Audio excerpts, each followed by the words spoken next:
Découvrez ou redécouvrez UMS, leader du transport en Guinée et sous-région. UMS, c'est avant tout la première société de logistique intégrée en Guinée. Grâce à une prestation haut de gamme, sur mesure et un attachement particulier à la qualité, UMS a su se hisser au sommet des sociétés de transport dans la région. Forte de son parc large, complet et en constante croissance, de son équipe expérimentée et méticuleuse, de sa maîtrise complète du terrain guinéen, UMS adhère aux normes de qualité internationales et dispose de la certification ISO 9001-2008. UMS, c'est une prestation haut de gamme, de qualité, mais aussi et surtout une entreprise soucieuse de son impact sur l'environnement et la sécurité des individus.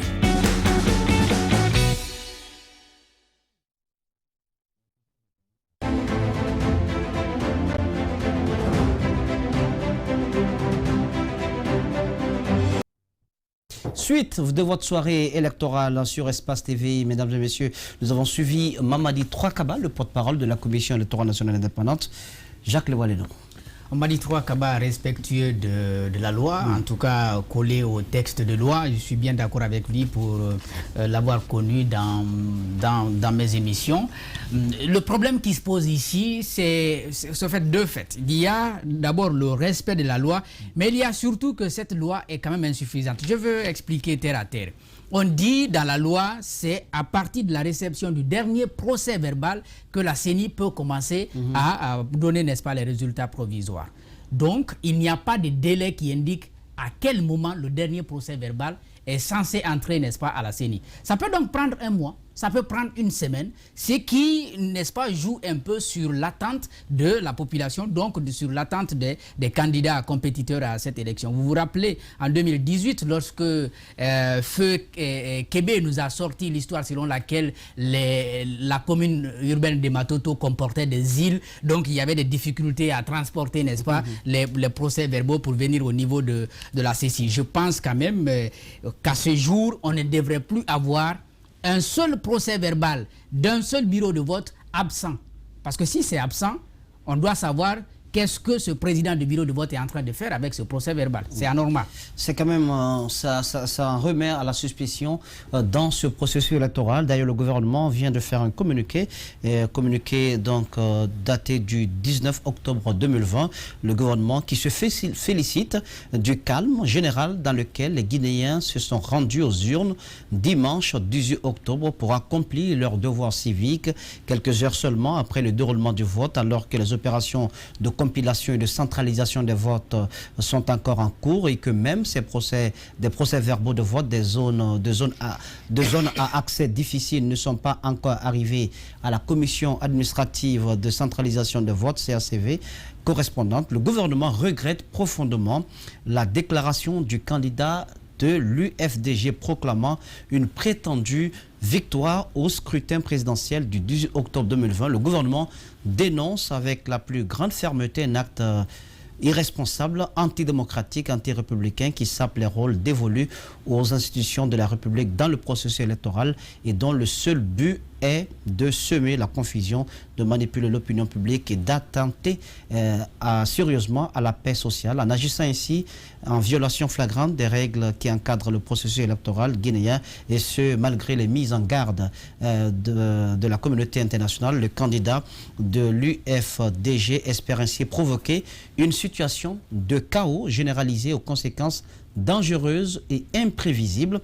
Le gouvernement informe et rassure l'opinion que les opérations de dépouillement, de compilation et de centralisation des résultats issus donc du scrutin du 18 octobre sont toujours en cours au sein des organismes habilités à cet effet, notamment les centres de centralisation des votes, et qu'il est impossible à ce stade du processus d'avoir ni les tendances, encore moins les résultats du vote. Conformément à la loi, le gouvernement rappelle que la CENI est la seule institution compétente à proclamer les résultats provisoires et que les éventuels griefs qui pourraient être retenus et formulés contre la régularité du processus sont portés devant la Cour constitutionnelle qui connaît et traite du contentieux électoral avant de proclamer les résultats définitifs de l'élection présidentielle.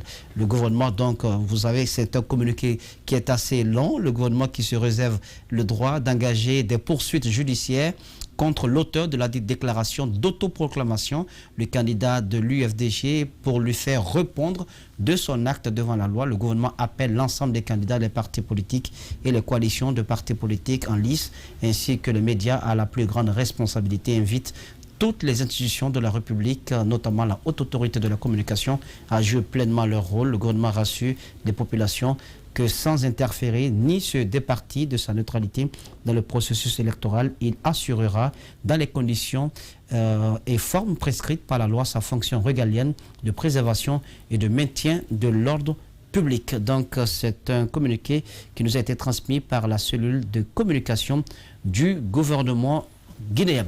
Monsieur Tolno, vous avez suivi cette déclaration, les propos qui ont été tenus par Mamadi Tourakaba, qui s'appuie tout de même sur le code électoral. Alors, vous, en tant qu'observateur, sur le terrain, lorsque vous avez déployé vos yeux, vos oreilles dans ces différents bureaux de vote, vous avez pu tout de même déceler quelques anomalies. Oui, merci beaucoup. Je pense que tu l'as dit ici qu'on a déployé 310 observateurs sur Pau, et je pense qu'on a fait, sur la base de notre plan de déploiement, c'est une observation mobile. Donc, je peux te dire que parmi presque les 15 000 bureaux de vote, on a au moins couvert 2056. C'était donc pas statique, il se déplaçait. Et encore une fois, comme je t'ai dit, c'était vraiment notre mission d'observation, c'était vraiment comment résoudre quelques dysfonctionnements. Et là, ta question est bienvenue. Mais avant que je ne réponde, je crois que votre collègue l'a dit tout à l'heure, c'est vraiment... je commencerai par féliciter la CENI par rapport vraiment à l'organisation de cette élection, par rapport aux élections passées, bien sûr. Parce que vous supposez que la CENI actuelle a fait un travail formidable? Oui, je le confirme. Les partis politiques ne seront pas du même avis que vous? Non, oui, je le dis sur la base de nos positions. Ce qu'on a observé, sur la base des 2000 bureaux de vote où on a observé, on n'a pas vraiment vu des dysfonctionnements graves. On a quand même constaté les dysfonctionnements mineurs. Avez-vous été en Haute-Guinée? Avez-vous été en Haute-Guinée? Oui. Vous avez tout de même l'UFDG qui estime que des représentants de ce parti donc ont été mis dehors, certains ont été violentés. Ce sont quand même des anomalies très très graves. C'est ce que je t'ai dit. C'est ce que je t'ai dit. Ça c'est... Je donne les données sur la base de nos positions, de nos observateurs. Et je peux déjà confirmer avec même nous, il y a certains de nos observateurs qui ont eu des difficultés, même pour accès au bureau de vote. On a constaté des dysfonctionnements dans certains bureaux de vote. On a constaté des lenteurs dans certains bureaux de vote. On a même constaté des jets de pierres à l'entrée de certains bureaux de vote. C'est ce que je suis en train de te dire, parce que notre observation consistait... Comme je l'ai dit, c'est l'alerte et la réponse. Dès qu'on a constaté les dysfonctionnements, on a remonté les informations directement parce qu'on a pris contact. C'est là où, avec la CENI, qui ont répondu favorablement par rapport aux dysfonctionnements qu'on constatait sur le terrain. Voilà pourquoi j'ai dit, selon notre observation, la CENI a fait un bon boulot par rapport aux élections passées.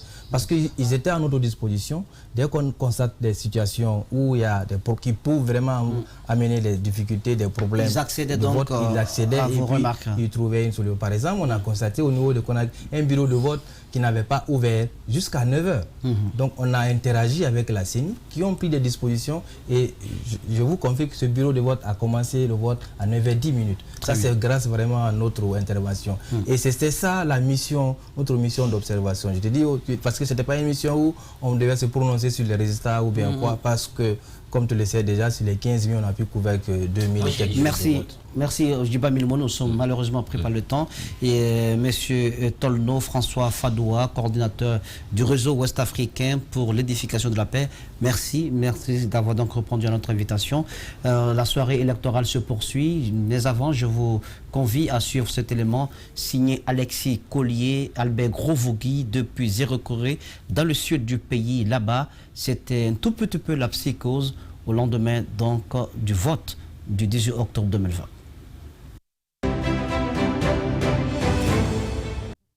C'est un scrutin marqué par une forte affluence qui s'est tenue dimanche dans le calme. Au vu du déroulement des opérations de vote, tout semblait bien se dérouler malgré quelques anomalies. 18h30 plus tard, plusieurs bureaux de vote procédaient au décompte et au dépouillement des voix. L'opération avait été perturbée par endroits. Hier, les élections s'est déroulées bien, jusqu'à dans les bandes de 17h, 18h. Mais vu la tension des deux partis, des militants des deux partis, il y avait des tensions, des malcompréhensions. Bon, on a jugé nécessaire d'appeler les militaires. Finalement, maintenant, on est parti faire les dépouillements au niveau de la mairie. Bon, le dépouillement s'est passé bien. On a rendu les procès-verbaux à nos différents superviseurs. Bon, tout s'est passé bien quand même. Jusqu'à aujourd'hui, on attend maintenant les résultats finaux. Ce lundi, la société civile préfectorale a dressé un bilan sur le déroulement du vote et s'en est félicité. Pour le moment, nous avons confiance en la CENI parce que l'organisation qu'elle a mise sur place était vraiment très, très appréciable. Premièrement, c'était la première fois que moi, avant le jour des élections, qu'on voit le bulletin circuler, qu'on dise voilà les candidats en compétition. C'était la première fois, il faut apprécier ça. Et la première fois qu'une CELI engage la société civile dans la sensibilisation, dans le sens de récupération des cas d'électeurs, dans le sens de participation, dans le cadre de la lutte contre la violence et dans le sens de l'acceptation des résultats. Ça, il faut apprécier cela, c'est vraiment un effort de la CELI qu'il faut déjà croire à cette CELI. Le taux de participation du vote est à plus de 70% selon la société civile préfectorale.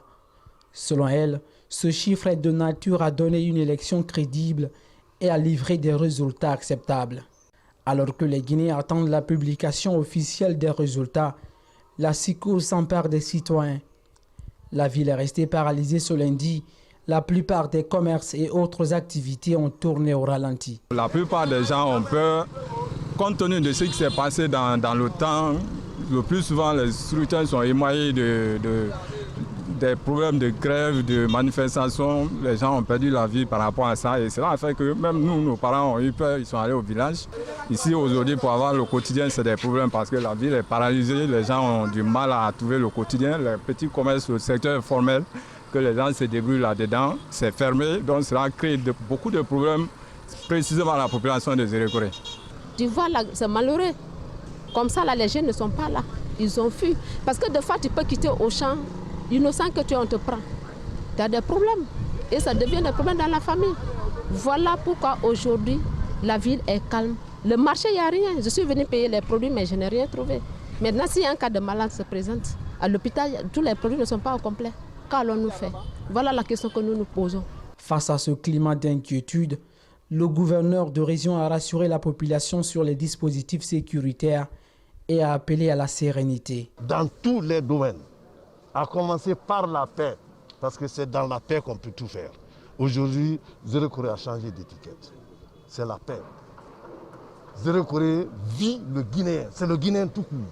Aujourd'hui, il n'y a pas de peur ici, il n'y a pas de malinqué, il n'y a pas de soussou, il n'y a pas de Konya, il n'y a pas de Guélé, il n'y a pas de Thomas, il n'y a que le Guinéen tout court. En attendant donc la publication des résultats officiels, la commission électorale préfectorale indépendante reste concentrée sur la centralisation des procès-verbaux.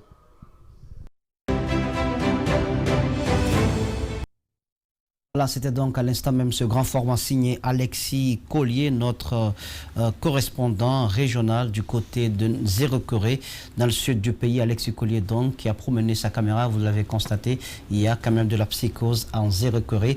Et la soirée électorale se poursuit. Nous avons un second invité qui est du Conseil africain d'action concertée, M. Augustin, parmi nous. Bonsoir. Bonsoir. Vous êtes donc à Conakry dans le cadre de la présidentielle du 18 octobre. Vous faites de la mission d'observation électorale? Exactement. Alors, quelles sont déjà les premières remarques que vous avez faites? Oui, n'eût été les nouvelles que nous avons eues aujourd'hui. Nous pensons que les élections sont déroulées dans un climat très apaisé. Et déjà, les campagnes dans un climat très amical, festif. On aurait cru que la Guinée était en carnaval. Nous avons loué, n'est-ce pas, la culture de la paix et du vivre ensemble, n'est-ce pas, du peuple guinéen. Et le jour J, nous avons remarqué cette forte mobilisation déjà dans les bureaux de vote. Et nous profitons aussi pour féliciter, n'est-ce pas, la CENI pour le déploiement du matériel qui était de qualité comparé à d'autres pays qu'on a souvent fréquentés. La qualité aussi des membres des bureaux de vote. la participation des délégués, les représentants des partis politiques. C'est très important. Bref, nous étions très satisfaits globalement. C'est vrai qu'il y a eu des couacs ici et là, des petits retards dans les ouvertures de bureaux de vote, des petits manquements, parfois des fiches ou quelques petits couacs, mais pas de nature à entacher globalement la qualité, n'est-ce pas, du processus. C'est ce qu'on entend souvent de toutes les missions d'observation électorale. Il y a eu des anomalies, il y a eu des couacs, mais ce n'est pas de nature à entacher la crédibilité du scrutin. Est-ce que c'est une phrase, je dirais, une sorte de mantra, un slogan que l'on prononce partout, où on fait de la mission d'observation? Oui, en tant que journaliste, je peux vous comprendre, mais on ne saurait dire ce qu'on n'a pas vu.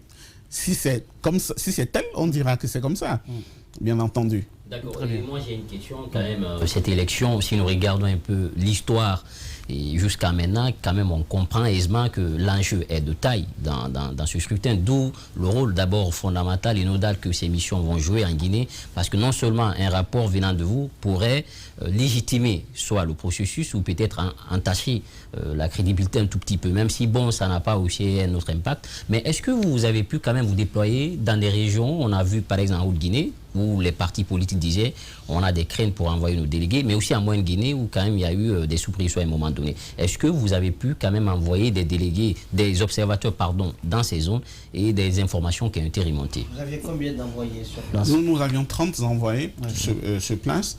Nous ne pourrons pas prétendre avoir couvert la Guinée tout entière, mais de plus en plus, les missions d'observation électorale travaillent quelque peu en synergie et essayent de centraliser quelque peu, n'est-ce pas, les informations pour en tirer la quintessence. Donc, effectivement, nous ne pouvons que vous donner des éléments de conclusion en réalité, n'est-ce pas? Si nous prétendons qu'il y a peut-être 1 ou 2% de couacs, nous sommes obligés de dire que globalement, ça s'est bien passé. Alors la régie qui va tenter de joindre un répondant du côté de l'Union des forces démocratiques de Guinée, à Lukonde, peut-être si tout se passe bien du côté de la régie. Jacques Lewaleno. C'est pour la première fois que vous venez superviser les élections en Guinée? Non, nous étions déjà présents. Le 22 mars, bien entendu. Et il était en train de poser une problématique que j'attends depuis de la plupart des presses qui nous ont reçus, à savoir celui des observateurs internationaux, leur rôle, et ainsi de suite. Nous, de la société civile africaine, n'est-ce pas, aujourd'hui, nous nous posons par exemple, nous ne comprenons pas pourquoi certains ont boycotté hier et qui sont là aujourd'hui. Ça devrait être l'objet d'un débat. Bon, je ne vous impose pas le débat, mais je veux faire la remarque. Il y a une question, c'est à vous. D'abord, on va poser la première question. Pourquoi, le 22 mars, alors que les institutions, la CEDEAO, l'Union africaine et puis les institutions européennes ont refusé d'envoyer les observateurs, vous avez quand même pris le courage de venir alors que les Guinéens étaient en train de voter sous les balles. Qu'est-ce que vous aviez, si vous voulez, qu'est-ce qui vous avait attiré tant à venir observer? Ce n'était pas l'objet du débat, mais je pourrais aussi vous retourner la question, poser la question aux autres. Pourquoi c'était si dangereux? Ils ne sont pas venus et pourquoi ils sont là aujourd'hui? Non, d'abord, vous de répondre d'abord. Mais tenez, je pense que notre mission, c'est d'abord une mission d'observation. Nous déplorons aussi le fait que finalement, d'autres, n'est-ce pas, sont finalement très politisés ou alors sont des lobbies de tout ce que vous savez. Nous voulons être africains et notre mission, c'est d'abord une mission d'observation. Observation, comme le mot le dit, tout simplement. Et nous sommes appelés aujourd'hui, et je pense que c'est très important de le comprendre, qu'à travers un certain nombre n'est-ce pas, de représentations, comme vous les connaissez, certains pays, ou bien la plupart des pays africains ont été parfois manipulés. Vous comprenez un peu, il y a d'autres enjeux qui sont des enjeux économiques, qui sont un certain nombre d'enjeux au détriment du peuple. Vous parlez des missions d'observation, bien sûr, européenne. Bien sûr.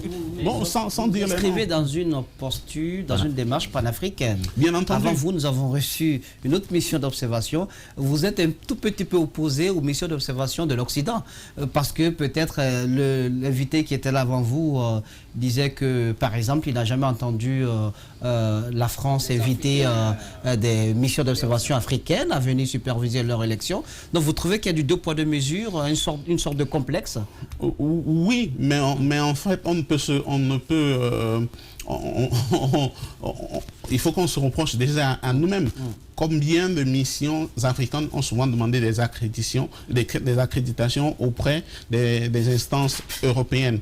Nous, l'année prochaine, sous une autre bannière, nous avons eu l'accréditation en Suisse. Ah oui? Oui, nous avons eu l'accréditation en Suisse sans beaucoup de difficultés. Et nous avons fait un travail extraordinaire qui a été reconnu. Donc c'est une démarche. Donc ce que moi je veux, c'est encourager peut-être, au lieu qu'on se mette de côté et qu'on se plaigne de cette disparité, que nous commençons, il y a les États-Unis à la fin du mois, et qu'on commence vraiment, n'est-ce pas, à aller aussi de ce côté. On a beaucoup à leur apprendre déjà. Moi j'ai une question, c'est vrai, il faut encourager ce panafricanisme-là, mais sauf que souvent l'opposition, quand même, on a l'impression, a une préférence pour, disons, cette observation internationale à lieu place de l'observation peut-être locale ou domestique. Ils se disent, bon, vous, peut-être vous serez peut-être en phase à la solde du pouvoir en place. Ça se passe dans certains pays africains. Que répondez à ceux-là qui font souvent ce lien entre vous et le pouvoir? De crédibilité surtout. Oui, je vais toujours équilibrer. Excusez-moi, je vais toujours équilibrer en réalité. Nous ne pouvons pas non plus nier que ces missions dont vous parlez sont déjà des représentations des États et qui ont des intérêts. Donc s'il y a des gens qu'il faut surveiller de près, c'est d'abord eux. C'est d'abord eux. Maintenant, c'est normal. Si les gens veulent se faire acheter, ils se feront acheter, ça c'est sûr. Mais de plus en plus, je demande vraiment aux instances africaines de faire confiance aux Africains. Et sur une ou deux élections, on peut savoir qui fait le travail et qui ne le fait pas. Derrière ces suspicions, c'est en fait le comportement même de la société civile africaine. C'est vrai, ces derniers temps, on entend ce discours panafricaniste, des organisations qui s'élèvent pour dire qu'il faut peut-être unir la société civile africaine pour faire certaines revendications. Est-ce que vous ne pensez pas, en tant qu'organisation de la société civile, vous devez d'abord vous amender avant de vous faire accepter par les politiques? Bien entendu, nous aujourd'hui, je parlais tout à l'heure d'un travail de synergie. Moi, je pense que c'est valable pour nous, c'est valable pour d'autres institutions africaines. Je pense que de plus en plus, il faut quand même un certain nombre de critères qui permettent, lorsque les institutions sont sollicitées, d'être convaincus que ce sont des institutions qui moralement répondent, n'est-ce pas, aux normes et qui peuvent faire le travail qui leur est dévolu. Malheureusement, et je ne vais pas faire langue de bois, il existe parmi nous des institutions peu crédibles. Très bien. Les Guinéens ont également voté du côté d'Abidjan hier, dimanche 18 octobre 2020. Antoine Kourman, vous le savez, notre envoyé spécial du côté de la capitale ivoirienne, a suivi tout cela pour vous. Nous l'avons eu hier au cours de notre soirée électorale. Nous repartons avec lui, avec cet élément donc, qui nous vient d'Abidjan. Le listing que nous avons envoyé ici, c'est un listing de 17 700 et quelques électeurs, et que les cartes d'électeurs que nous avons envoyées, ça ne dépasse pas les 10 000 cartes électeurs. Et quand on voit que sur le listing, la Côte d'Ivoire avait le taux le plus élevé d'enrôlement, 19 538 électeurs, et que ces 19 538 électeurs, quand on fait une gap avec le listing, le nombre d'enrôlés qui se trouvent sur le listing, et avec les cartes d'électeurs que nous avons reçues, il y a un gap de plus de 7000, n'est-ce pas, électeurs qui ne vont pas accomplir leur devoir civique. Dans tout le processus électoral, ça est émaillé de manquements. Refus d'abord aux Guinéens d'être enrôlés par des astuces fallacieuses. Et vous savez, ici en Côte d'Ivoire, à part le Sénégal, nous avons le nombre le plus important de citoyens guinéens à l'extérieur, c'est la Côte d'Ivoire. Et aujourd'hui, vous voyez, plus d'1 million de Guinéens, il n'y a que 19 538 électeurs. Et c'est inqualifiable. Tout se passe bien. En tout cas, depuis qu'on a commencé, tout se passe très très bien. Voilà. On veille à ce que les élections se passent normalement. Quand il y a des questions qu'on nous pose, on remonte à la CNI pour qu'on puisse répondre aux attentes de ceux qui viennent voter. Oui, quelques-uns n'en ont pas reçu effectivement, bon, on n'est pas au courant, mais ceux qui ont déjà leur carte peuvent déjà voter, même si la carte consulaire est périmée, mais du fait qu'ils aient leur carte d'électeur, ils peuvent voter. Même avec le passeport aussi, ils peuvent voter. Voilà.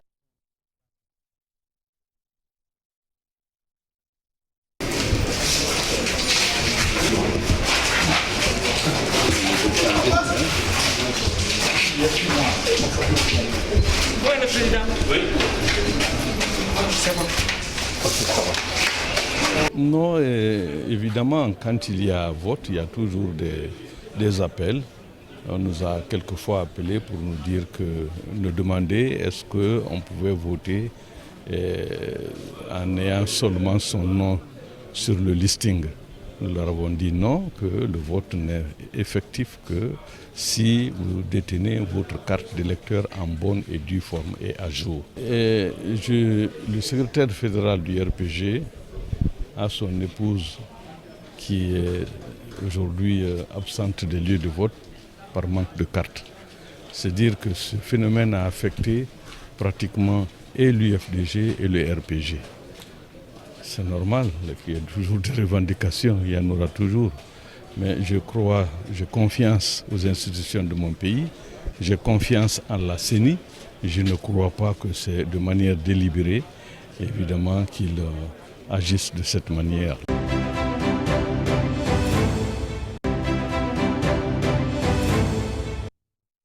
Vous venez donc de suivre Antoine Kourman, donc, qui a pu faire réagir quelques citoyens guinéens, quelques ressortissants guinéens du côté d'Abidjan. Monsieur Augustin, vous savez, le dernier développement de l'actualité dans notre pays, c'est le principal opposant au président Alpha Condé, le leader de l'Union des forces démocratiques de Guinée, qui déclare donc qu'il soit victorieux dès le premier tour de la présidentielle. Alors, quelle réaction vous avez à ce sujet? Nous sommes tristes, c'est dommage. C'est dommage simplement parce que dans les recommandations que nous faisions lors de notre point de presse ce matin, nous notions qu'à la sortie des élections hier, la plupart des leaders politiques, bien de la mouvance que de l'opposition, ont envoyé des messages d'appel à la paix, au calme, à toute leur base. Et ça, c'était touchant pour nous, c'était important pour nous et on a relayé cela. Donc vous pouvez comprendre qu'à la sortie de ce point de presse, qu'on ait cette nouvelle, c'était vraiment triste et je pense que c'est quelque chose de très grave, n'est-ce pas, qui peut, espérons que le peuple guinéen, une fois de plus, fera preuve d'une grande maturité et ne sombrera pas, n'est-ce pas, dans le trouble et voilà, dans le trouble. Sinon, c'est de nature à causer ce genre de trouble au sein de la population. Vous avez couvert plusieurs élections sur le continent, j'imagine. Lorsque il y a un climat de suspicion, de méfiance entre les acteurs politiques et également entre les acteurs politiques et l'organe qui organise les élections, c'est quand même c'est de nature à créer ce genre de situation.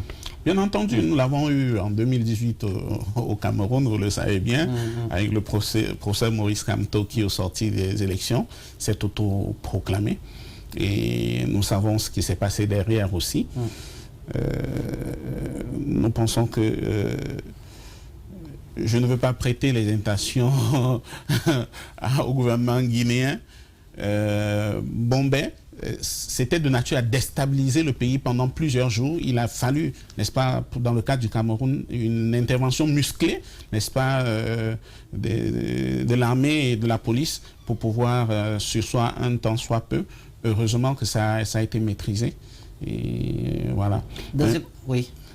Dans un court instant, nous allons partir avec l'élément de Alaï Dissou du côté de l'Abbé, la ville de Karamoko, Alpha Mon-Labé. La régie, si tout est prêt. Jacques Lewaleno. Oui, alors, l'autre question, bien entendu, les missions d'observation. Parce que je ramène toujours à la société civile africaine, parce que généralement, au niveau des organes de gestion des élections, on essaye un peu de donner beaucoup plus de poids à la société civile.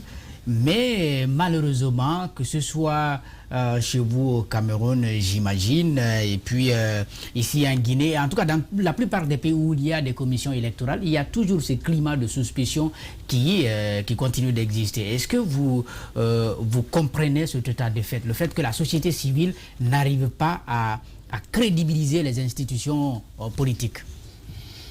Oui, moi je pense que c'est tout à fait compréhensible, surtout lorsque ce sont les sociétés civiles de la nation, les sociétés civiles nationales, parce que en son sein, les gens ont leur parti, vous comprenez un peu, et nous connaissons par exemple la place de l'ethnie aujourd'hui dans les élections en Afrique. Ça, c'est quelque chose que nous déplorons. Et tout ça, mis ensemble, va faire que quelque part, les organisations de la société civile, de temps en temps, peuvent perdre de la crédibilité. Mais je pense qu'il y a des initiatives, et même en Guinée, de formation, n'est-ce pas, des observateurs de plus en plus crédibles. Parce que le but de l'observation, d'abord, c'est de regarder et de dire ce qui se passe. Il faut que nous restons dans la définition basique de l'observation. Ce n'est pas de donner notre avis, d'intervenir, mais c'est de regarder et de produire un rapport qui correspond à ce qui s'est réellement passé sur le terrain. Et je pense que même en Guinée, nous avons rencontré des organisations de plus en plus crédibles, à qui on peut faire confiance. Somme toute, je pense que ce n'est pas trop vieux. C'est maintenant que ça se répand de plus en plus en Afrique et nous devons être patients pour construire notre société civile, pour l'éduquer, pour la former, parce que beaucoup se sont de la société civile mais ne savent pas exactement de quoi il s'agit. Donc c'est important que nous continuions au fil des élections. Merci beaucoup. Priorité au direct. Nous allons dans un instant joindre Alaïdi So, directeur régional d'Espace Fouta. Mais avant, que s'est-il passé dans la ville de Karamoko Alpha Molabé ce lundi 19 octobre 2020? Allons-y savoir dans cet élément.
La fête donc à l'abbé suite à la déclaration de Mamadou El Hadj Cellou Dalein Diallo ce lundi 19 octobre 2020. Nous avons au bout du fil Alaïdi So. Bonsoir, monsieur So.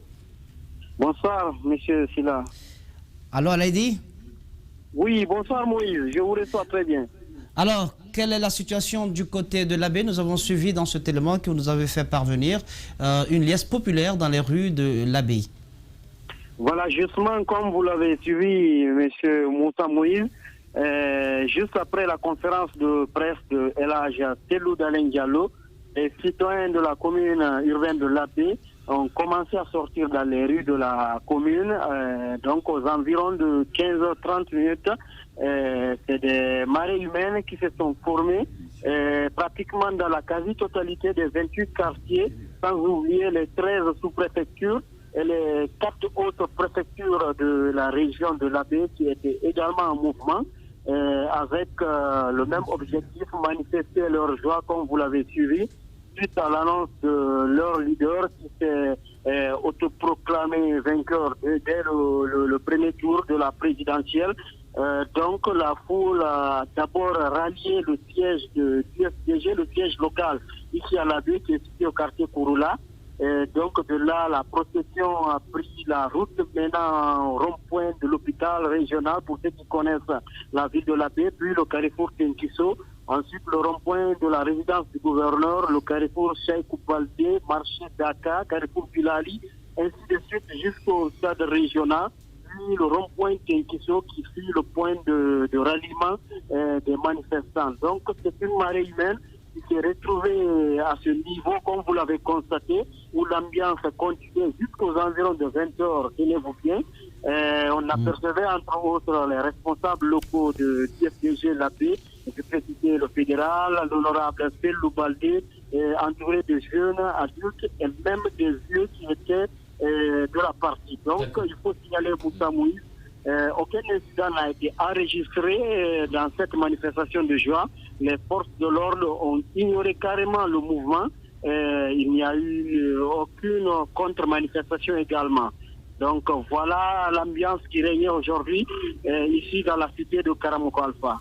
D'accord. Alors Alain Disso, on a écouté quand même après cette sortie de Cellou Dalein Diallo, la sortie de la CENI, mais également le gouvernement d'ailleurs qui déplore cette communication. Quel est aujourd'hui l'avis des responsables de l'UFDG du côté de l'Abbé, mais aussi l'état d'esprit un peu des citoyens?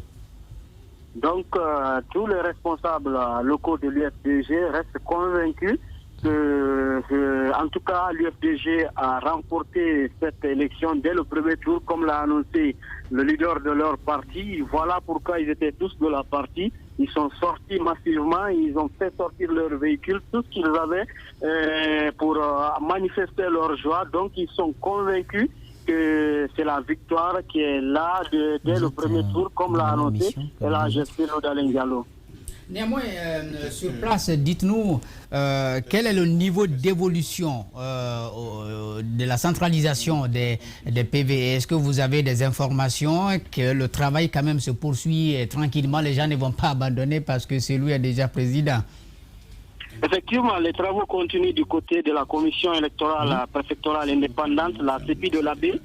La centralisation est en cours. Depuis 11 heures, on a été de ce côté. Et selon le président de l'organisation, ça risque de prendre du temps parce que c'est non seulement d'abord la commune urbaine de l'Abbé, parce que c'est 450 bureaux de vote, donc 450 PV qui vont être examinés minutieusement par la commission administrative de centralisation qui est sur place. Donc, ça va prendre du temps, mais les travaux sont en cours. On m'apprend même que les sous-préfectures, il y a des sous-préfectures qui ont envoyé en tout cas les PV, qui ont déjà déposé du côté de la CEPI de l'Abbé. Certainement, à partir de demain matin, nous aurons des résultats soit par sous-préfecture, même pourquoi pas par préfecture. Donc le travail continue très bien, ils n'ont pas été perturbés par ces mouvements, ils ont continué le travail du côté de la commission électorale préfectorale indépendante de l'Abbé. Alaïdi So, nous avons appris que le gouverneur, de la région aurait donc voté 5 fois. Avez-vous pu vérifier cette information? Oui, bon, c'est une information qu'on a eue de la part, en tout cas, du directeur de campagne de la fédération locale de l'UFDG l'Abbé ici, monsieur Mamadou Ali Sampiri Diallo, qui nous a appris que non seulement Thierno Ali Mosquée, le député RPG, député nominal de l'Abbé, l'actuel, est allé voter à plusieurs endroits. Il dit qu'il y a des témoignages, qu'il y a en tout cas, leurs délégués ont fait le constat. Il nous a dit que le gouverneur lui-même, avec 2 pick-up chargés de bérets rouges, qu'il est allé voter dans plusieurs bureaux de vote aussi, que c'est quelque chose de réel, parce qu'il y a des témoins, selon lui, c'est pas moi qui le dis, que le gouverneur a voté plusieurs fois et a fait voter plusieurs fois les militaires là. Donc avec cette information, je me suis rabattu sur le gouverneur pour essayer d'équilibrer. Donc je l'ai appelé, il n'a pas voulu commenter, mais néanmoins en off, il m'a donné des informations. Soit disant que c'est de la désinformation, parce que pour lui, le gouverneur de la région de l'Abbé, que ce n'est pas, c'est inadmissible et ce n'est pas possible qu'un gouverneur puisse voter à plusieurs fois dans le fief d'un parti d'opposition comme l'AP. Il dit vraiment que c'est de la désinformation, qu'il ne veut même pas commenter ce genre d'actualité. Donc voilà un peu comment ça s'est passé par rapport à cette information qu'on a eue de la part des responsables de l'UFDG ici à l'AB. Merci beaucoup Alain Dissou, directeur régional d'Espace Fouta. Merci donc pour cet éclairage. La soirée électorale se poursuit. Nous sommes toujours sur Espace TV, accompagnés de Djibami Limono, Jacques Lewaleno et notre invité de parcours, Augustin, qui va nous quitter dans un court instant. Monsieur Augustin, vous avez suivi, vous dites que ça ressemble un tout petit peu à la situation, une situation qui s'était déroulée du côté du Cameroun. Bien entendu.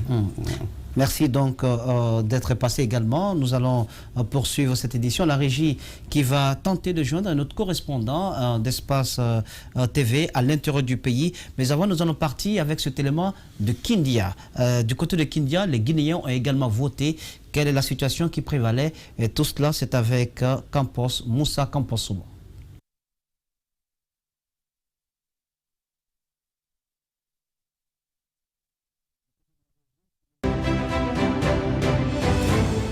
Ce dimanche 18 octobre 2020, 192 154 électeurs repartis dans 554 bureaux de vote se sont acquittés de leurs devoirs civiques dans la circonscription électorale de Kindia. Au lendemain donc de ce scrutin présidentiel, dans les rues de Kindia ce lundi, les citoyens se prononcent sur leur attente vis-à-vis du nouveau président de la République. Vu le retard qu'on a accusé pendant tout ce temps-là, le Guinéen attend de tout d'un président. Mais moi, en tant que citoyen, ce que je réclame au nouveau président, c'est d'abord se battre pour que ce pays-là soit uni. Parce que sans unité nationale, sans cohésion, ce pays-là ne peut pas avancer. Je ne peux pas comprendre combien de fois les Guinéens sont divisés aujourd'hui. Et dans une division absolue comme ça, on ne peut pas parler de développement. Pour moi, le nouveau président d'abord doit prendre son bâton de pèlerin pour essayer de montrer aux Guinéens qu'on est une famille. À Kindia, cette élection présidentielle a été caractérisée par un climat de sérénité. Partout, les citoyens ont exercé librement leurs devoirs civiques. Quand on vote comme ça le matin, on n'ose même pas sortir. Maintenant, c'est calme comme on dirait qu'il n'y a pas eu des élections même hier. On prie Allah que ça se passe dans les meilleures conditions. On attend le nouveau président qui vient, qu'il fasse des choses concrètes maintenant, parce qu'il y a eu beaucoup de choses passées. Donc nous voulons que, c'est de voir maintenant le secteur sécurité. Contrairement aux attentes des deux autres citoyens, cet autre tranquillement assis dans sa chaise n'a même pas envie de se prononcer sur la question. Car selon lui, les politiciens sont tous des menteurs. Tous les partis politiques ont le même programme. Il ne verra dans le programme d'aucun parti où on dit que là, c'est-à-dire vraiment, c'est mauvais. C'est mauvais pour le peuple. Tout est bonheur du peuple. Mais une fois en place, c'est la déception totale. Ce lundi, dans la ville de Kindia, contrairement aux autres élections précédentes, le scrutin présidentiel de ce dimanche n'a pas impacté le déroulement normal des activités. Partout dans les rues, les citoyens vaquent librement à leur occupation sans être inquiétés.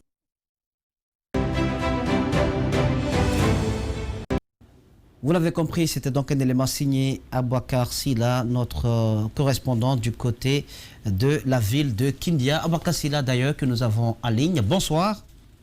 Oui, bonsoir Moussa Moïse. Allô? Allô, oui, bonsoir Moïse. Alors, Jacques Lewaleno, nous avons Abouakar Sila en ligne. Alors, monsieur, allez-y. Abouakar Sila, vous nous l'appreniez dans la journée, même hier déjà, les populations de Kindia n'ont pas arrêté de travailler. Est-ce qu'aujourd'hui, on peut dire que les activités ont repris normalement? Écoutez, Jacques Lewa, très tôt ce lundi matin, les activités ont repris normalement dans la commune urbaine de Kindia. Les citoyens, en tout cas dans les rues, on pouvait les voir en train de vaquer librement à leur occupation sans être inquiétés. Et puis, dans les rues, il n'y a pas eu d'incident, il faut le préciser. Et ce scrutin présidentiel, n'est-ce pas, de ce dimanche 18 octobre 2020 s'est déroulé dans la plus grande sérénité. C'est un climat de sérénité qui a caractérisé donc ce scrutin présidentiel du côté de la commune urbaine. Les citoyens se sont rendus dans les différents bureaux de vote. Ils se sont acquittés de leur devoir civique dans la plus grande sérénité ce lundi matin. La même sérénité a continué, les activités ont leur cours normal, dans les marchés, voilà, tout s'est passé. Quelque chose d'étonnant quand même, parce que quand on a vu les événements de la veille, à la veille de cette présidentielle, on avait pensé que les tirs qui ont retenti de ce côté pourraient jouer sur la mobilisation des électeurs. Est-ce que devant les bureaux de vote, vous avez constaté un réel engouement? Il y avait vraiment de l'engouement, Jacques. L'affluence était vraiment de taille. Vous l'avez dit, moi-même, je pensais que avec des tirs des tirs qui ont retenti, si vous voulez bien, à la veille de ce scrutin présidentiel, des tirs qui sont partis non seulement au niveau du camp Samorenia, en passant par le camp Kémébrema jusqu'au niveau de la prison civile. On pensait que ces tirs-là allaient vraiment empêcher les citoyens parce qu'ils étaient vraiment dans une psychose véritable de ne pas sortir pour aller dans les bureaux de vote et s'acquitter de leur devoir civique, mais pas du tout. Les citoyens, très tôt le matin, ils se sont rendus dans les différents bureaux de vote pour s'acquitter de leur devoir civique. Et ce qu'il faut dire, c'est que dans la soirée de ce lundi, il y a eu un petit incident parce que nous, très tôt le matin, nous nous sommes rendus au centre-ville d'abord pour prendre la réaction des citoyens vis-à-vis de leur attente du nouveau président de la République. Ils se sont prononcés sur leur attente. Au-delà de ça, on s'est dit qu'il est important d'aller rencontrer aussi les acteurs impliqués dans ce processus électoral, notamment les responsables des grandes formations politiques. Je veux parler du RPG Arc-en-Ciel et de l'UFDG. Donc nous sommes allés rencontrer le directeur de campagne de l'UFDG, Ableiba, à son domicile au quartier Wondi. Il s'est réjoui aussi du déroulement, n'est-ce pas, de ce processus électoral dans la circonscription électorale de Kindia, avant d'appeler les citoyens à la retenue. Et de là, nous sommes rendus aussi au siège, n'est-ce pas, du RPG Arc-en-Ciel, où nous avons rencontré M. Aboubakar Morouta Kamara, qui est aussi de campagne, n'est-ce pas, du RPG Arc-en-Ciel, du côté de Kindia, qui s'est aussi réjoui du déroulement, n'est-ce pas, du scrutin. Mais dans la soirée, aux environs de 17h, si vous voulez bien, Jacques Léoua, il y a eu un petit incident. Après donc la déclaration du président de l'UFDG, là, c'est Alain Diallo, qui s'est donc autoproclamé président et lui-même, dès le premier tour de ce scrutin présidentiel, les citoyens, les militants et sympathisants, n'est-ce pas, de l'UFDG ont investi les rues de Kindia pour manifester, célébrer, et si vous voulez bien, cette victoire, mais une joie qui n'a été qu'une courte durée, parce que ces militants ont été stoppés dans leur élan par les forces de l'ordre, qui ont donc fait usage de gaz lacrymogène. Je vous apprends que dans la foulée, le véhicule de M. Ableiba, qui est le directeur de campagne de l'UFDG, a été donc caillassé, parce que des jeunes, il y a eu accrochage entre les jeunes et d'autres jeunes. On ne connaît pas du tout. Les contre-manifestants peut-être? Voilà, justement, des contre-manifestants qui ont aussi jeté des cailloux sur les militants et sympathisants de l'UFDG qui étaient dans l'euphorie, dans la joie, et qui étaient en train donc de manifester dans les rues de Kindia. Et puis dans la foulée, comme je le disais tout à l'heure, il y a eu quelques blessés aussi qu'on a enregistrés. Il faut le rappeler, peut-être demain, si tout va bien, nous on va essayer de descendre sur le terrain et chercher à recouper des informations pour donner des informations crédibles à nos téléspectateurs. Alors Aboubakar, au-delà de ces incidents qu'on a enregistrés ce soir, et revenons un peu à cette élection, côté dépouillement, est-ce que vous nous confirmez que les dépouillements ont fini ou bien c'est pas encore fini? Et qu'en est-il au niveau des commissions administratives de centralisation? Est-ce que tous les PV sont arrivés? Écoutez, pour le moment, il est très difficile, Djiba, de s'approcher de la CACV, la commission administrative de centralisation.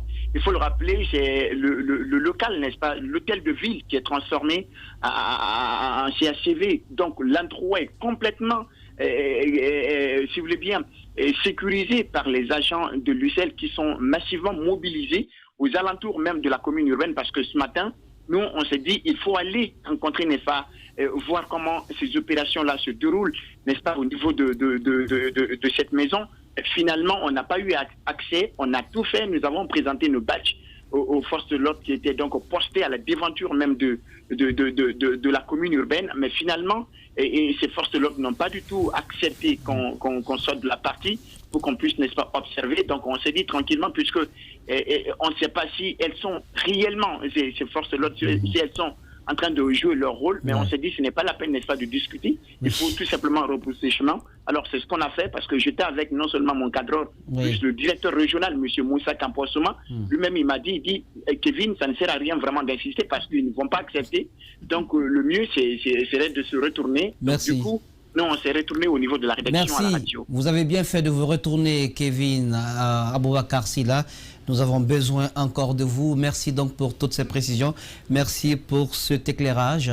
La soirée électorale se poursuit donc. Nous avons écouté notre correspondant du côté de Kindia, la ville des agrumes. Nous allons repartir sur le terrain, cette fois-ci dans la ville Carrefour, à Mamou, où nous retrouvons Alpha Mamoudou Bari dans cet élément de reportage.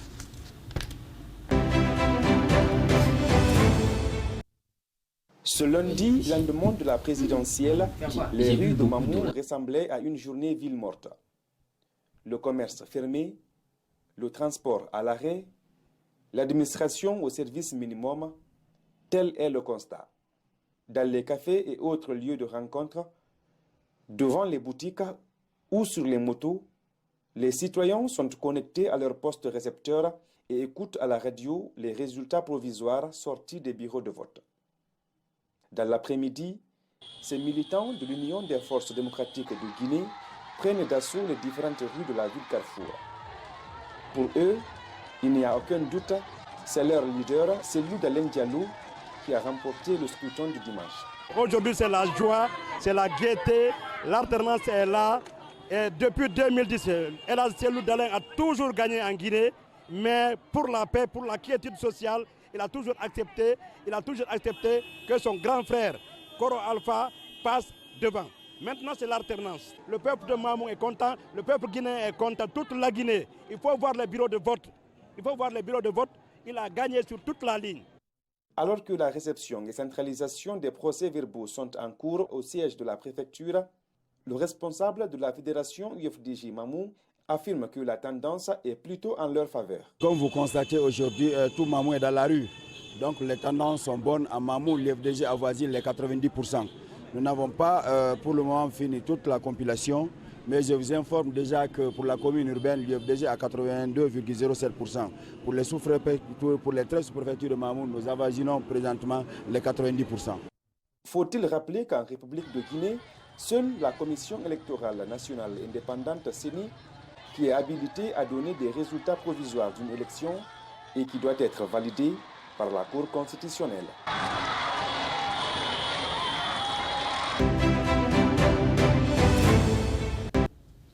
Élément signé Alpha Mamoudou Bari depuis Mamou. Nous avons d'ailleurs Alpha Mamoudou Bari en ligne. Bonsoir.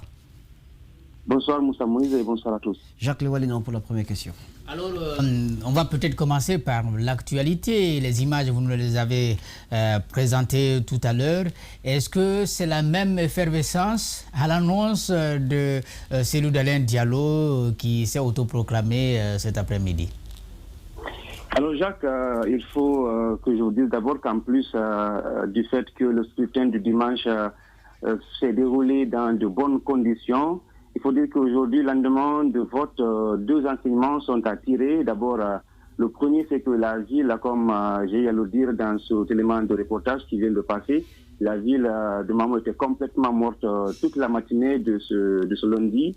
Et, parce que vous savez, les discours qui étaient tenus pendant la période de campagne électorale ne présageaient rien de bon, ce qui faisait que beaucoup de citoyens, en tout cas de la ville Carrefour Mamou, une ville cosmopolite, comme vous le savez, une ville qui regorge en son sein toutes les ethnies. Donc il fallait que ces citoyens soient vraiment méfiants, ce qui expliquait le fait que ce matin presque tout le monde est resté chez soi. Et ce n'est qu'à partir de midi, parce que malgré que certains citoyens étaient au domicile, il faut dire qu'il y en a quand même qui ont pu sortir. Pas peut-être pour autre chose, mais certains pour aller dans les bars cafés, pour prendre du thé, d'autres pour aller juste rester au devant de leur boutique et à travers les postes récepteurs à suivre en direct les résultats du vote, en tout cas les résultats des différents bureaux de vote qui étaient en train d'être donnés grâce à la synchronisation des radios privées. Et c'est à partir de midi seulement, comme par coïncidence, on a vu les gens venir de différents quartiers, se retrouver dans un premier temps au siège de la fédération de l'UFDG à Mamou, à côté de la prison civile, sur la route de l'hôpital régional. Et là, il y avait une sonorisation très forte. Et plus ça avançait en temps, plus la mobilisation augmentait. Et du coup, ils ont décidé de prendre la route, disons, de la rue commerciale pour justement célébrer, selon eux, la victoire du président, de leur candidat, Cellou Dalein Diallo. Mais quand vous dites à midi, alors que l'intervention de Cellou est intervenue bien après, ça veut dire que du côté de Mamou, on savait que cette déclaration allait être faite. C'est justement la précision que je voulais apporter, peut-être contrairement à l'AB. Ici à Mamou, les gens sont sortis bien avant la déclaration du président de l'UFDG. J'ai dit que chacun écoutait la radio, il suivait donc avec attention les différents résultats qui étaient donnés. Chacun se faisait une idée à la tête. Donc du coup, ces citoyens n'ont pas attendu parce que c'était comme si ce n'est que le moment que les gens attendaient ici à Mamou, parce que certains militants qu'on a pu interviewer nous ont laissé entendre que depuis 2010, Cellou a toujours gagné les élections en Guinée, mais qu'il a été toujours volé. Oui.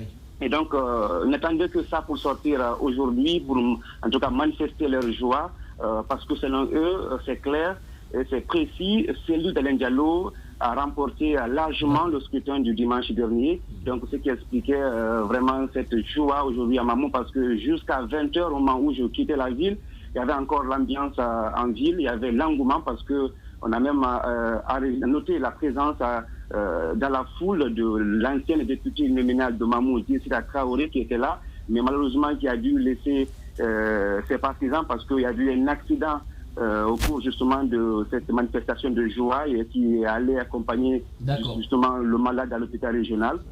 Donc voilà un peu ce qui s'est passé, mais nous avons pris aussi langue avec le fédéral de l'UFDG à Mamou, qui effectivement nous a fait comprendre qu'en plus du fait qu'il soit rassuré que à Mamou commune urbaine, bien sûr, c'est l'UFDG qui a remporté et dans les 13 sous-préfectures. Il est aussi sûr que dans toute la Guinée, c'est l'UFDG qui a remporté. Et donc, il n'y a pas de raison qu'ils ne sortent pas pour manifester leur voix. Alpha Mamoudou Bari, deux questions. La première, c'est, on a vu qu'India à 17h et Aboubacar, c'est là notre correspondant qui nous disait il a fallu l'intervention des hommes en uniforme pour disperser la foule. Est-ce qu'à Mamou, un tel scénario s'est produit ou non? C'est la première question. L'autre question, c'est par rapport au vote. L'opération de dépouillement, est-ce que vous pouvez nous dire ils sont à quel niveau à ce soir?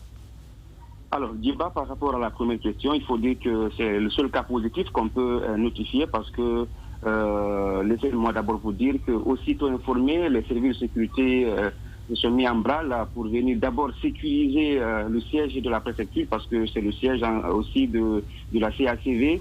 Et donc, les militants du l'UFDG qui passaient juste à côté, heureusement, il n'y a eu aucune provocation. Il y avait même des salutations qu'on remarquait entre ces agents de la police et les militants qui manifestaient leur joie.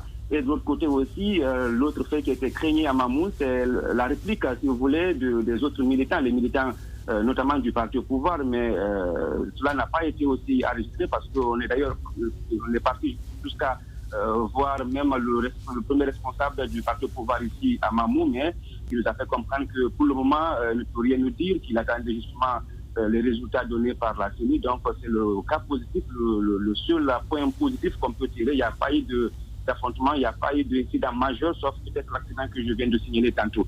Maintenant, par rapport disons, à la centralisation, laissez-moi vous dire que jusqu'à 18h, on était du côté du bloc administratif de la préfecture pour essayer d'avoir quelque chose avec là-bas, mais ils nous ont fait comprendre que rien n'était encore disponible parce que ils ont dit au compte de la commune quand même, on pouvait avoir quelque chose vers la soirée, mais rien n'a été. Et on nous fait comprendre aussi qu'au niveau des sous-préfectures, il n'y a que Tegireya qui est la sous-préfecture la plus éloignée de Mamou, qui n'est pas encore, qui n'a rien envoyé pour le moment, et les autres sous-préfectures Il y en a, c'est juste quelques procès-verbaux qui restent, mais rien n'était venu encore, ce qui faisait qu'ils avaient du mal à se prononcer, à nous donner en tout cas les tendances ou les statistiques. Merci donc Alpha Mamoudou Bari, correspondant régional d'Espace TV du côté de Mamou. Merci pour toutes ces précisions. La soirée électorale se poursuit. Je vous amène cette fois-ci dans la préfecture de Koya, à Koya où était Bernard Koundouno pour ce processus de vote.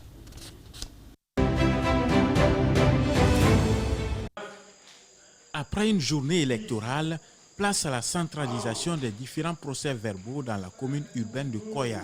L'opération est faite par la commission de réception et de centralisation des PV. Elle se déroule sous la supervision du représentant préfectoral de la CENI. On a créé des commissions CRT-PV, commission de réception et de transmission des PV, qui sont dans les sous-préfectures et au niveau de la commune urbaine de Koya. Ces commissions ont presque fini de réceptionner tous les PV. C'est ce qu'on est en train de déposer maintenant au niveau de la CACV. Sont présents à cette opération de centralisation les représentants des partis politiques. Ils saluent le bon déroulement de la compilation des votes. Pas de problème. Nous sommes dans le cadre, dans le principe, parce qu'il faut respecter la loi, le principe en place pour ne pas sortir hors. Et on ne peut même pas sortir hors parce qu'il y a d'autres éléments ici qui sont d'une autre structure, qui veillent aussi. À Koya, les observateurs veillent au bon déroulement des activités. Ceux-ci identifient d'éventuelles sources de conflits post-électoraux. Tous les facteurs qui peuvent créer les conditions d'une confrontation. Et si l'on le constate, on essaie de saisir les autorités préfectorales ou les autorités régionales pour leur dire attention, si vous laissez passer une telle démarche, elle risque de conduire à des confrontations. Dans la ville, les citoyens se réjouissent du calme qui a régné pendant la journée électorale. L'élection qui s'est passée hier, à Koya particulièrement, ça s'est très bien passé. Moi, j'ai voté à l'école du centre bureau numéro 2. Et dans l'ensemble, ça a été très bien passé. Par rapport à la précédente élection, parce qu'en 2010, j'étais le président du bureau numéro 1, premier tour et second tour. Mais le cas d'hier, c'était l'une des meilleures élections en Guinée. Au moment où nous quittions Koya, les militants de l'UFDG étaient dans les rues pour célébrer la victoire annoncée de Cellou Dalein Diallo par lui-même, alors que les démembrements de la CENI sont sur la centralisation des procès-verbaux des différents bureaux de vote. Retour sur ce plateau, Jacques Léwa-Lénon, Labé, Mamou, Bokeh, nous allons partir à Bokeh dans un court instant, mais Koya, nous venons de suivre cet élément donc de Bernard Koundouno, partout, en dépit du fait que les opérations de centralisation, de compilation des voix contenues, il y a des conséquences directes du discours de Cellou Dalein Diallo dans le comportement des électeurs. Bien entendu, parce qu'il y a déjà certains qui célèbrent, alors que d'autres veulent attendre justement que l'institution habilitée à le faire ne puisse, n'est-ce pas, donner les résultats. Ce qu'il faut noter dans ce mouvement qui ont commencé dans la soirée de ce lundi, il y a eu quand même des incidents ici à Conakry. Il y a eu des jets de gaz lacrymogènes. Nous avons un caméraman qui a été blessé. Alexis Collier, nous apprenons du côté aussi de Zérékouré où des jeunes qui ont tenté de l'agresser. Voilà, qui ont tenté de l'agresser. Et il y a certaines images encore qui sont remontées. On parle de morts d'enfants dans certains quartiers, des attaques du côté de Nyariwada. On peut donc dire directement que c'est la conséquence immédiate de cette annonce, parce qu'après tout, des gens sont sortis pour exprimer de la joie sans que cela ne soit, si vous voulez, programmé. Et c'était bien entendu au détriment de ceux qui voulaient vaquer librement à leurs occupations. Vous voyez donc partout dans le pays, on a pu le constater, il y a des mouvements. Il y a eu des mouvements au Fouta, mais il y a eu également des mouvements dans le Grand Conakry ici, et même en Guinée forestière, certaines préfectures ont pu, n'est-ce pas, voir ces militants de l'UFDG ou sympathisants sortir pour exprimer n'est-ce pas, de la joie. Djiba Milimono. Avant de poursuivre, que la régie se prépare avec cet élément de l'association des blogueurs de Guinée. Cette association, la bloguée en abrégé, a fait une déclaration sur le processus en cours. Djiba Milimono. Oui, on a vu quand même un peu partout à travers le pays, dans certaines zones, il faut le préciser, des mouvements de liesse par rapport à cette sortie de Cellou Dalein Diallo, parce qu'une telle sortie un peu qui a, à mon sens, comme on le disait à l'entame de cette émission, non seulement vient, c'est comme si c'était une douche froide, les personnes ne s'y attendaient.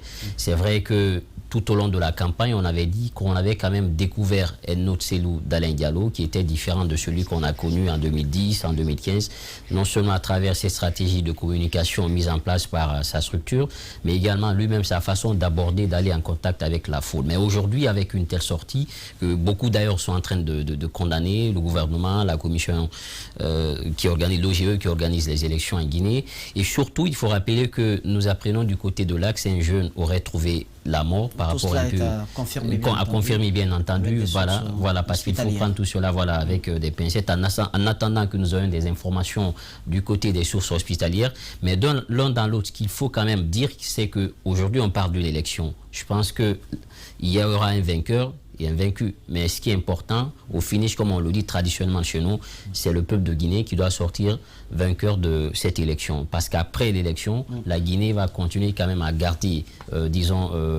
cette étape-là et à continuer vers le développement. Parce que ce que nous faisons aujourd'hui, la dimension réelle, la finition, c'est d'avoir un chef de l'État qui va essayer de tirer la Guinée du bourbier dans lequel il se trouve aujourd'hui, comme l'estiment certains observateurs, même si aussi la gouvernance estime qu'il y a eu quand même des avancées sur Merci Djiba Milimono. Nous allons donc repartir avec cet élément, la déclaration de l'association des blogueurs de Guinée, à bloguer.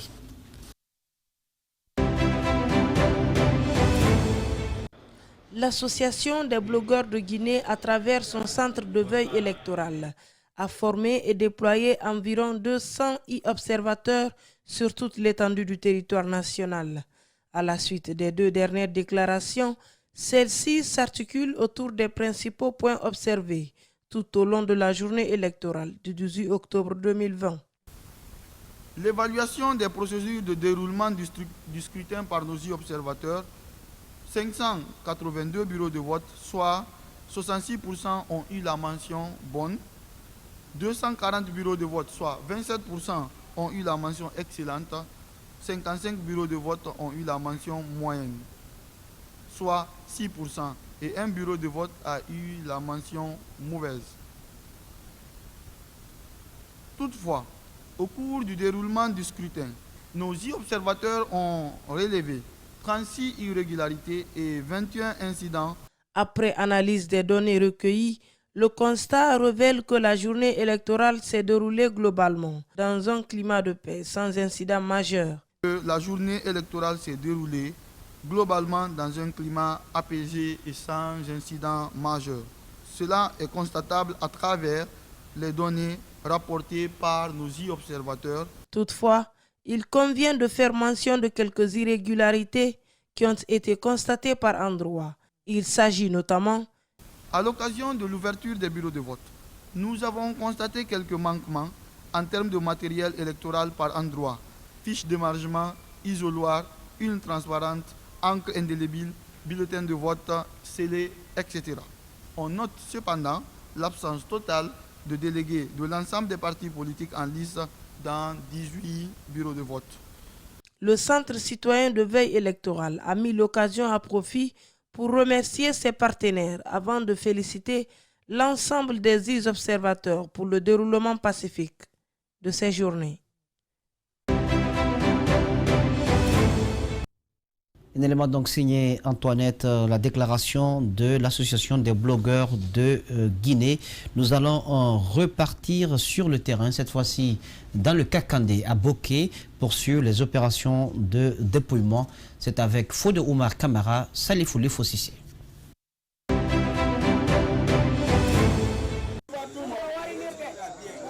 Il est 20h. Ici au collège Filira, l'un des plus grands centres de vote de la commune urbaine de Boké. Les opérations de dépouillement des procès-verbaux ont démarré à 18h. jusqu'au tard la nuit dans les différents bureaux de vote retenus pour la circonstance. Partout, les électeurs s'inquiètent déjà du résultat de leurs candidats. On est venu ici et au niveau du dépouillement, normalement ce qui a été dit, le dépouillement, tout le monde doit rester là-bas, regarder ce qui se passe. Mais quand ces militaires sont venus, ils nous ont cherchés dans la cour. Donc ça nous fait peur. Je ne sais pas pourquoi ils ont fait ça là. Et cette contrainte-là, ce n'est pas ça qui est écrit. Il a été dit, comment dire, au niveau de dépouillement, tout le monde doit assister. Quand tu votes quelque part, tu dois venir vérifier, savoir ce qui se passe. Contrairement à son prédécesseur, cet autre électeur se dit fier du déroulement des opérations de dépouillement, des procès-verbaux. Je suis là depuis 18 heures. Je suis venu, j'ai trouvé qu'ils sont au niveau de dépouillement. Là, ce que j'ai constaté, il n'y a pas d'anomalie. Là où j'ai suivi. Satisfait de la tenue de ces élections présidentielles, ce président du bureau de vote a d'abord apprécié l'engouement avant de remercier les uns et les autres. Le vote s'est bien passé. Seulement vers les 12h, 13h, il y avait un peu d'engouement. Il y avait beaucoup de votants. On était un peu débordés, mais on a pu contrôler. C'était donc un élément de bokeh avec Salifou Lifo Sissé. Mamadou Boy Diallo a également tendu ce micro à une mission d'observation électorale. Nous allons repartir avec cet élément de Mamadou Boy Diallo.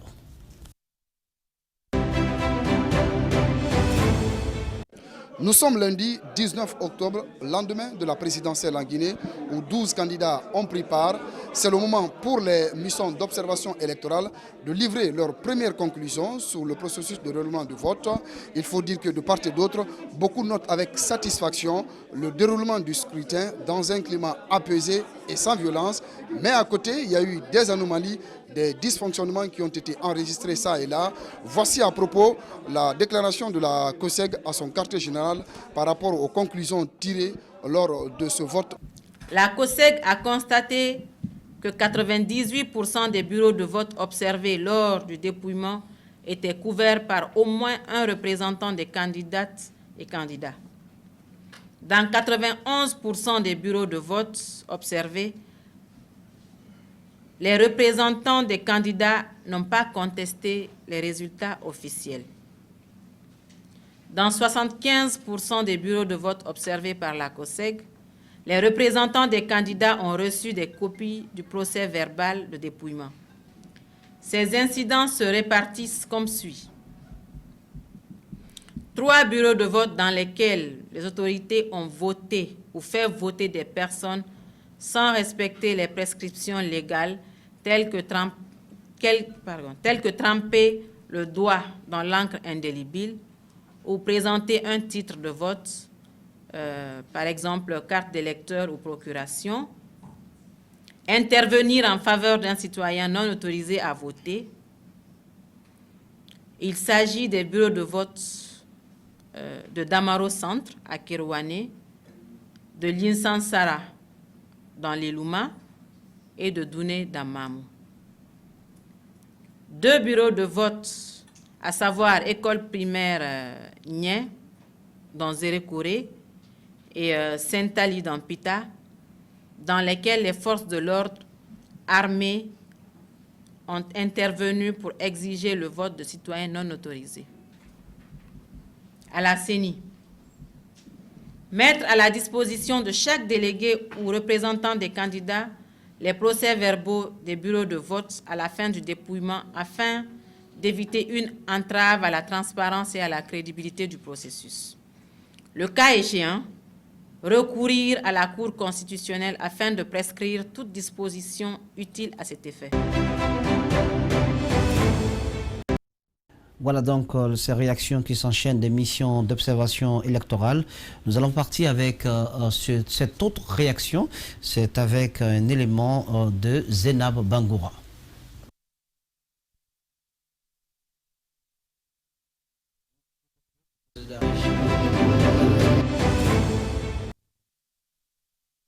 Plusieurs observateurs ont été déployés par ces acteurs de la société civile pour surveiller le déroulement de l'élection présidentielle. Ils dénoncent des anomalies enregistrées dans certaines localités. Une insuffisance de liste des électeurs et le manque de procuration dans certains bureaux de vote. L'insuffisance des bulletins de vote dans certains bureaux de vote, notamment à Nassoulaye, dans le centre Afrikof, dans le bureau de vote numéro 1. L'absence du registre des électeurs dans les quartiers de Hafia minière, au groupe scolaire d'Andaba et à la carrière cité 2. Un seul numéro pour 2 électeurs dans le registre à Nassoulaye, dans le centre Afrikof, bureau de vote Hangar 2. Il faut signaler que nos observateurs ont constaté des manques de matériel par endroit qui varient entre bulletins de vote, taille-crayon, rouleaux de ruban adhésifs et de paires de ciseaux. Il faut préciser que ces manques de matériel constatés, par exemple à Kaloum, au centre de vote au lycée 28 septembre, Kindia, Dibreka et Labé, n'étaient pas cumulatifs à la fois dans les mêmes bureaux de vote. Un scrutin marqué par la faible présence des représentants des partis politiques, l'absence des délégués, le mauvais comportement de certains citoyens, dénonce la coalition des femmes et filles de Guinée. Certains bureaux de vote ont connu des situations qui pouvaient être source de conflits. Par exemple, à Dixine, à partir de 17h30, 18h, dans un bureau de vote, le bureau de vote numéro 2 de Dixine, centre 2, secteur 2, toute la population est venue dans ce bureau de vote et ils voulaient participer au dépouillement, rentrer de force. En dépit des problèmes rencontrés, l'élection présidentielle a connu de l'affluence à plusieurs endroits. De la présence des agents de sécurité. Dans la quasi-totalité des bureaux de vote observés, les agents de sécurité de l'UCEL étaient présents à la rentrée conformément aux dispositions réglementaires, excepté quelques cas où les bureaux de vote étaient installés sous les hangars et autres, exposés au risque d'insécurité dans lesquels on pouvait constater les agents presque confondus aux membres des bureaux de vote. Le conseil d'administration de l'Observatoire guinéen pour les élections libres et transparentes invite les acteurs politiques et les citoyens au renforcement de la cohésion sociale dans le pays.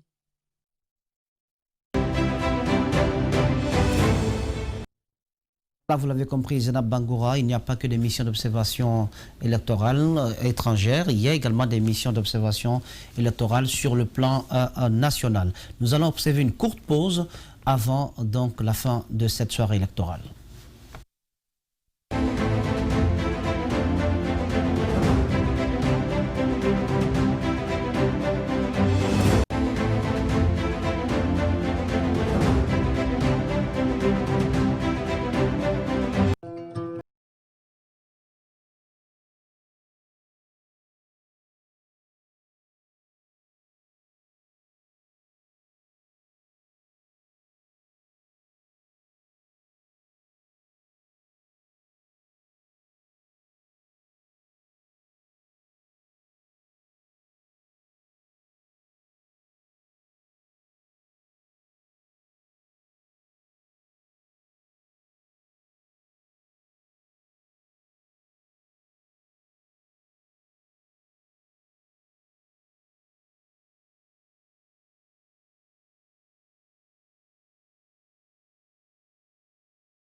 Qualité, non cholestérol, non salé, très doux et très légère, beurre Prairie classique, c'est la référence sur le marché guinéen.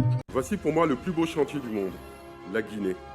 Chaque jour, des bâtiments, des routes, des écoles se construisent ici, là ou là. Depuis 20 ans, Guicopress participe à ce développement. De la conception à la réalisation, Guicopress innove et Guicopress embauche. Avec plus de 1000 salariés en Afrique de l'Ouest, Guicopress est devenu un acteur majeur du développement dans la sous-région. Oui, naître, grandir et réussir en Guinée, c'est possible. Désireux de fréquenter une école de renommée internationale, retrouvez HTech eSchool pour des cours en téléenseignement ou e-learning pour les travailleurs. Pour vos formations en marketing, communication, finance, ressources humaines, informatique et logistique, obtenez des diplômes de qualité reconnus par l'État et le CAMES. À HTech, votre mobilité internationale est assurée par Exilia Group et l'Université Polytechnique Hauts-de-France. HTech, Conakry, Lambagny, Carrefour d'Addis, à 100 mètres derrière la station Shell de Lambagny. HTech, la trajectoire de votre réussite, l'école de votre entreprise. Pour moi, le bien-être de ma famille est essentiel. Pour cela, je choisis des produits sains et équilibrés, Jadida. Pour la cuisson, l'assaisonnement ou la friture, j'ai choisi l'huile de soja Jadida, enrichie en vitamine A. Jadida est une huile 100% raffinée, naturelle et sans cholestérol. Au petit déjeuner, au dîner, la margarine pasteurisée Jadida et la mayonnaise Jadida faite à base de jaune d'œuf embellit notre table. Tartinée dans le pain ou assaisonnée à la salade, Jadida fait le bonheur des enfants et bien sûr notre plaisir, nous les parents. Avec Jadida, je prends soin de ma famille. CCG, la qualité, notre fierté. La haute autorité du gouvernement et le parrainage du RPG Arc-en-Ciel de la Haute-Guinée au cours de la plus grande commémoration